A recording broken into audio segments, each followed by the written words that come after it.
ये दिलचस्प सूरत है। आगाज़ यहीं से करते हैं और फिर ज़रा और मौजूद पे बात करते हैं। हमारे हरदिल अजीज़ जनाब इरशाद भट्टी साहब हमारे साथ तशरीफ़ फरमाएँ, सीनियर सहाफ़ी तज्ज़ियाकार। सर बहुत शुक्रिया। हमारे हरदिल अजीज़ जनाब क़िबला अली मोहम्मद ख़ान साहब, former minister of state for parliamentary affairs, हमारे साथ हैं अपनी रिवायती और मानी खेज़ मुस्कुराहट के साथ। अली मोहम्मद ख़ान साहब बहुत शुक्रिया वक्त देने का। हमें पीपल्स पार्टी के दोस्त भी ज्वाइन करेंगे। भट्टी साहब ज़रा आप अपना ओपिनियन तो दें। मुल्तान की नशिस्त पे अगर नज़र है जितनी भी, तो उस हवाले से बिलुमूम और बतौर मजमूई ये जो बल्दियात की जो ज़िमनी होने जा रहा है 20 सीटों पे, इस पे बिलखुसूस क्या लग रहा है? कुरैशी साहब ने भी बड़ी बातें की हैं। देखिए, पहली बात तो ये बदामी साहब के Punjab election make and break वाला इलेक्शन है। हाँ। और मुस्लिम लीग नून का गढ़ पंजाब, और इमरान खान का बयानिया पंजाब। सही है। इमरान खान साहब की मकबूलियत पंजाब और नून लीग की गवर्नेंस, परफॉर्मेंस, और शहबाज शरीफ साहब का वो जो दौर और राजा रंजीत सिंह के बाद सबसे ज़्यादा हाउस ऑफ शरीफ ने लंबी हुक्मरानी की पंजाब पर, तो पंजाब ये सही है। सुना जा रहा है मुबैना तौर पर कि डीपीओज़ को हुकूमत ने कह दिया है कि ये इलेक्शन हमने हर हाल में जीतना है। सुना जा रहा है मुबैना तौर पर डीसीज की ड्यूटी लग गई है। सुना जा रहा है मुबैना तौर पर इलेक्शन कमीशन के लोग जो हैं वो उनको मिलाया जा रहा है साथ। सुना जा रहा है मुबैना तौर पर कि जो पुलिस अफसर सीट नहीं जितवाएगा या कारकर्दगी नहीं दिखाएगा उसको बलूचिस्तान भेजा जाएगा।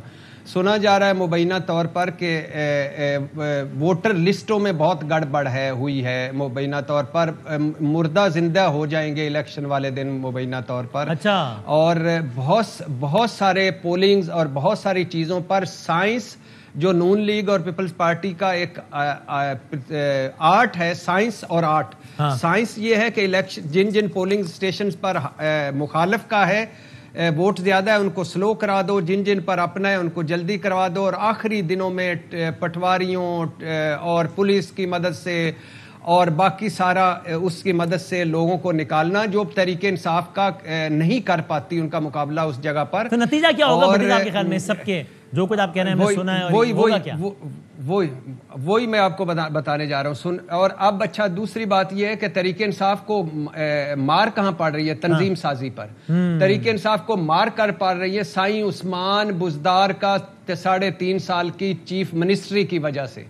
साईं उस्मान बुज़दार के जगह मेरा आज भी मानना है कि अगर कोई मजबूत होता वजीर आला तो आज ये बिल्कुल डिफरेंट सिचुएशन होती।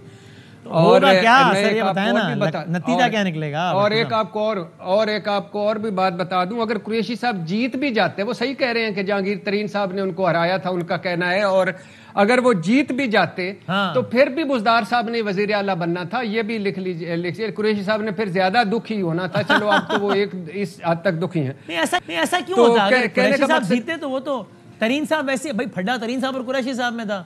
तरीन साहब कुरैशी साहब को अपसेट कर दिया सलमान नईम साहब ने, तो फिर तो वही बनते ना अगर कुरैशी साहब जीत जाते तो। बाकी आप मासूम आदमी हैं, मैं भी मासूम आदमी हूँ। बाकी बुज़दार साहब क्यों बनना था ये आपको भी पता है, मुझे भी पता है, उसको छोड़ दें।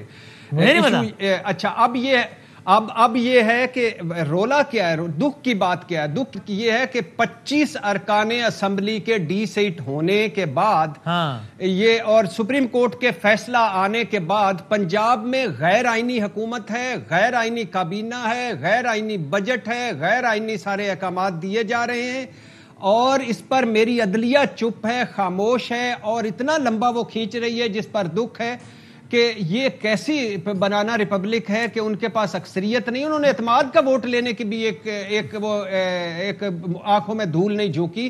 तो वो एक गैर आईनी हुकूमत जो है वो गैर आईनी तरीके से इलेक्शन जीतने। लेकिन ये मैं आपसे बट्टी साहब दोबारा पूछूंगा, मैं आगे बढ़ता हूँ कि भाई आप अपना अंदाजा तो बताना कि आपके ख्याल में क्या नतीजा निकलेगा। मैं आता हूँ दोबारा आपकी तरफ, मेहमानों से और भी तरफ बात करते हैं। और सलमान नईम साहब भी हैं हमारे साथ, जिनका भी उन्होंने तस्करा किया, जिन्होंने शाहमूद कुरैशी साहब को हराया था, फिर वो सारी हमने हिस्ट्री बताई। सलमान साहब अस्सलाम वालेकुम। वालेकुम अस्सलाम। आप इलेक्शन लड़ रहे हैं एक बार फिर। ये कुरैशी साहब ने आज कहा है, नाम भी पहले नाम नहीं लिया, बाद में नाम भी ले लिया, कि अलीम खान साहब, इसाक खाकवानी साहब, ये सब थे आपके पीछे। पीटीआई ने, यानी आपका कमाल नहीं था इसमें, ग्रुप बंदी हो गया, उसका आपको फायदा हो गया। तो ये क्या चला था? अलीम खान साहब के पैसे, तरीन साहब के क्या हुआ था मामला? उन्होंने आपका नाम नहीं और है। सलमान साहब से एक सवाल ये भी पूछ लीजिएगा कि वो राना महमूद अल हसन जो मुस्लिम लीग नून का इनके हलके में एक गढ़ हलका है, वो इनकी मुखालफत कर रहे हैं कि हिमायत कर रहे हैं? सही है, वही बता दें। जी भाई, जी सलमान साहब, पहले मेरे सवाल जी, बिस्मिल्लाहिर्रहमानिर्रहीम, बहुत शुक्रिया आपका जी। बिल्कुल जो कुरैशी साहब ने कहा मैंने सुना। इसहाक हकवानी साहब का ताल्लुक जो है वो जिला विहाड़ी से है। वो अपना इलेक्शन हार गए, उसकी जो भी वजूहात थी। और उसके बाद अलीम खान साहब लाहौर से इलेक्शन लड़ते हैं, उसके बाद जहांगीर तरीन साहब लोधरा से इलेक्शन लड़ते हैं। ये तीनों का ताल्लुक मुल्तान से नहीं है। और कुरैशी साहब पता नहीं क्यों बार बार इन तीनों का नाम लेके इल्जामात लगाते हैं कि इन्होंने उनको इलेक्शन हराया है। इसलिए ये तो ऑब्वियस है ना कि तरीन साहब की बिल्कुल ये ख्वाहिश नहीं होगी कि कुरैशी साहब जीतते हैं, तो हो सकता है दो दुश्मन का दुश्मन दोस्त होता है ना, और कुरैशी साहब के खिलाफ आप खड़े हुए थे। बिल्कुल तरीन साहब की हो सकता है कि ख्वाहिश ना हो कि शाह महमूद कुरैशी इलेक्शन जीते और वो वजीर आला बने। हाँ। लेकिन तरीन साहब लोधरा में बैठ के मुझे कैसे हेल्प आउट कर सकते हैं? पहली तो बात ये है, कुरैशी साहब से आप ये पूछें कि वो मुल्तान में बैठे हुए इलेक्शन नहीं जीत पा रहे और लोधरा से एक बंदा आता है और उनको इलेक्शन हरा के चला जाता है। आपका राब्ता था तरीन साहब से, खाकवानी साहब से, अलीम साहब से अपने इलेक्शन के टाइम पे? मेरा राब्ता जहांगीर तरीन से पहली बार 26 जुलाई को हुआ है, 26 जुलाई 2018 को। इलेक्शन जीतने के बाद? जी, पहली मर्तबा राब्ता आपका? जी बिल्कुल। और मैं समझता हूँ कि ये कुरैशी साहब के लिए ज्यादा एम्बेरसमेंट वाली बात है। कोई उससे आज तक ये सवाल नहीं कर सका कि आपको मुल्तान में रहते हुए आप इलेक्शन हार गए और कोई लोधरा से आके आपको इलेक्शन हरा जाते हैं, यानी आप बिल्कुल ही फारेग हैं अपने इलाके में कि कोई बाहर के जिले से आता है और आपको इलेक्शन हरा के चला जाता है। फिर तो इनको सियासत छोड़ देनी चाहिए अगर इनकी ये पोजीशन है तो। अच्छा, और दूसरी बात भट्टी साहब का जो जवाब मैं देना चाहूंगा, भट्टी साहब, राना महमूद अल हसन साहब बिल्कुल मेरी कैंपेन कर रहे हैं, मेरे साथ खड़े हुए हैं। और अभी भी हमने एक जलसा इकट्ठे किया है, वो मेरे साथ खड़े हुए। मुस्लिम लीग नून की तमाम क़यादत मेरे साथ खड़ी। तो वोट डिवाइड नहीं हो रहा, तो आपके मुखालिफ अब ज़ैन कुरैशी हैं, तगड़े उम्मीदवार हैं, पीटीआई की लहर भी चली हुई है, तो क्या होगा? नहीं, वो ज़ैन कुरैशी तो मैं समझता हूँ कि बहुत कमज़ोर उम्मीदवार हैं। शाह महमूद कुरैशी से तो बहुत कमज़ोर हैं, क्योंकि ज़ैन कुरैशी का हल्का कभी भी ये नहीं रहा। वो कभी यहाँ से इलेक्शन नहीं लड़े, वो ना किसी को यहाँ से जानते हैं, ना चेयरमैन वाइस चेयरमैन को नहीं यहाँ से जानते, तो किसी और को उन्होंने क्या जानना है। और वो किसी और हल्के से एमएनए है। मुल्तान के अवाम इस चीज़ को जानते हैं कि एक पहले से ही एमएनए मौजूद है, उनको एमपीए का लड़वाया जा रहा है। उसकी वजह क्या है? इसकी वजह यह है कि शाह महमूद कुरैशी को अपने घर के अलावा कोई और बंदा नजर नहीं आता कि जो इलेक्शन लड़ सके। मुल्तान के इस हल्के की 4 लाख की आबादी है। पीटीआई का कोई ऐसा एक कारकुन नहीं था जो यहाँ से इलेक्शन लड़ सकता, और अपने बेटा जो पहले से ही एमएनए मौजूद है उसको एमपी का इलेक्शन लड़वा रहे हैं। उसकी वजूहात पीटीआई का कारकुन भी इनसे लेकिन सलमान साहब, फिर आप बाद में पीटीआई में शामिल हो गए, वो अलग सवाल है कि भाई आप आज़ाद लड़े थे तो पीटीआई में क्यों शामिल हुए, और पीटीआई में शामिल हुए तो फिर छोड़ क्यों दी? लेकिन उससे पहले बताएं, खान साहब ने जिन लोगों के बारे में कहते हैं, 20 लोगों के बारे में, आप उनमें से एक हैं कि ये लोटे हैं, ये गद्दार हैं, घरों से नहीं निकल पाएंगे, जूते मारेंगे, शादियाँ नहीं होंगी, ये होगा वो होगा। तो आप अपने हल्के में कैंपेन कर रहे हैं, तो क्या आपको रिस्पॉन्स मिल रहा है? क्योंकि एक पीटीआई का वोटर डिस्ड फील कर रहा होगा आपसे कि आपने पीटीआई का कैंप ज्वाइन किया और फिर छोड़ दिया मुश्किल वक्त में। जी बिल्कुल, खान साहब ये कहते आए हैं, और खान साहब को चाहिए कि शाह महमूद कुरैशी साहब से पूछें कि वो इतना फ्रस्ट्रेशन का शिकार क्यों है। वो मीडिया पे पिछले एक हफ्ते में बहुत ज़्यादा वो फ्रस्ट्रेटेड नजर आते हैं और वो उलझे हुए नजर आते हैं हर किसी से। आज भी उन्होंने कह दिया कि मुझे मेरी पार्टी ने ही हरवाया था, पीटीआई ने हरवाया था। वो इस तरह की बातें क्यों कर रहे हैं? जो कैंडिडेट जीत रहा होता है वो बड़ा धीमा होता है, वो उस तरह की बात ही नहीं करता कि मुझे क्या हुआ क्या नहीं हुआ। इमरान खान साहब उनसे सवाल करें, और इमरान खान साहब थोड़ा सा देखें कि कुरैशी साहब के प्रोग्राम कितने कितने बड़े हो रहे हैं, मेरे कितने प्रोग्राम्स बड़े हो रहे हैं। इमरान खान साहब को सारी चीज़ों का जवाब मिल जाएगा। और पीटीआई के जो कारकुन का बात है, वो मैंने पीटीआई को ज्वाइन क्यों किया, छोड़ा क्यों, वो पीटीआई के कारकुन को पता है कि मैं 29 जुलाई 2018 को शामिल होता हूँ पीटीआई में। हाँ। और उसके बाद 7 अगस्त को मेरे ऊपर केस कर दिया जाता है, यानी ठीक 8 दिन बाद। आप अच्छा इनाम दे रहे हैं कि आप जिनकी बलबूते पर हुकूमत बना रहे हैं, आजाद अरकान आपके साथ शामिल हो रहे हैं, बजाय उन्हें अप्रिशिएट करने के, बजाय उन्हें आप इज्जत दें। नहीं तो कोई आजाद रुकन पीटीआई में शामिल हो जाए तो उसको जजा के तौर पर उसके खिलाफ कोई केस बनता हो तो नहीं बनना चाहिए? उसको हर केस से बालातर हो जाना चाहिए क्या? नहीं, केस से बालातर नहीं होना चाहिए। एक आम आदमी हमारे खिलाफ कुछ भी केस करे, लेकिन जिस जमात में हम शामिल हो रहे हैं वो झूठा केस करते हैं। झूठा इस तरह कि मैं उसमें जीत के आया हूँ सुप्रीम कोर्ट से, पाकिस्तान की सबसे बड़ी अदालत ने मुझे उसमें सुरखरू किया अल्हम्दुलिल्लाह। तो मैं ये कह सकता हूँ कि वो एक झूठा केस था। 2.5 साल मुझे उसमें उलझाए रखा पीटीआई ने। तो अगर झूठे केस ही अगर आपने करने थे तो आजाद अरकान को शामिल भी ना करते। तो लेकिन ये वो केस हुआ 18 में, छोड़ी आपने जमात, 22 में जब अदम एतमाद की हवा चली।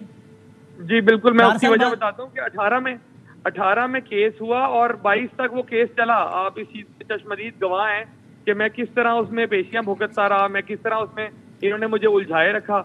मैं पहले सस्पेंडेड, मेरी जो नोटिफिकेशन था वही सस्पेंडेड था, मैं एमपीए ही नहीं था। बिल्कुल ऐसे ही हुआ और उसमें आपको यानी उसमें आपने अपना केस प्रूव भी किया, आपको अदालत से आपके मौक़िफ़ की फतह भी हुई, लेकिन पीटीआई ने तो आपके खिलाफ जो करना था वो कर दिया ना, तो आपको उसका रिएक्शन देने में 4 साल क्यों लग गए? वो तो आपको अदालत से रिलीफ मिल गया ना।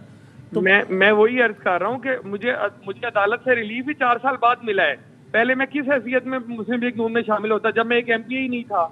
मैं जब एमपीए बहाल हुआ उसके बाद भी मैंने देखा, मैंने उसके बाद भी खान साहब को कहा कि खान साहब मैं आपको सारे इम्तिहान पास करके आ जाऊँ, सुप्रीम कोर्ट का इम्तिहान मैंने क्लियर कर लिया है, अब तो कम से कम मेरे हल्के के डेवलपमेंट मुझे दें। मेरे हल्के के लोग मुझसे आके सवाल करते हैं, वो मुझे कहते हैं आपने हमसे वोट लिया, हमें जवाब दें, ये हमारा फलां काम होने वाला है, ये हमें पुलिस से ही काम है। कोई छोटे छोटे काम जो लोगों के मसाइल होते हैं, हमारा हक बनता है कि उनको हल करें। लेकिन खान साहब ने मेरी एक ना सुनी। और आपको पता है मैं खान साहब से बार बार मुलाकात करता रहा, चीफ मिनिस्टर से बार बार। तो उसके बाद तो फिर ये नहीं बनता था कि आप अपने लोगों के पास जाते और कहते यार ये मैं देखिए मैं बल्ले के साथ शामिल हुआ था, ये मेरा काम नहीं कर रहे, ये मेरी नशिस्त है, वापस दोबारा इलेक्शन में जाते हैं और देखते हैं। आपको तो अदालत ने निकाल दिया ना आप सब लोगों को। अब बिल्कुल मेरा बात दिलेना खास्ता है, इलेक्शन में जाना पड़ रहा है आपको क्योंकि अदालत ने निकाल दिया। बिल्कुल तब मेरा हक ये बनता था कि जब मैं बल्ले के निशान पे इलेक्ट हुआ होता और मैं वापस बल्ले का निशान वापस करता और मैं कहता मैं दोबारा से इलेक्शन लड़ूंगा और मैं दूसरे निशान पे इलेक्शन लड़ के आऊंगा। लेकिन मैंने बल्ले के कैंडिडेट को हराया था, मैंने चीफ मिनिस्टर के कैंडिडेट को, वाइस चेयरमैन को, पीटीआई को हराया था, तो मेरा हक बनता था मैं अपना हक इस्तेमाल करूं।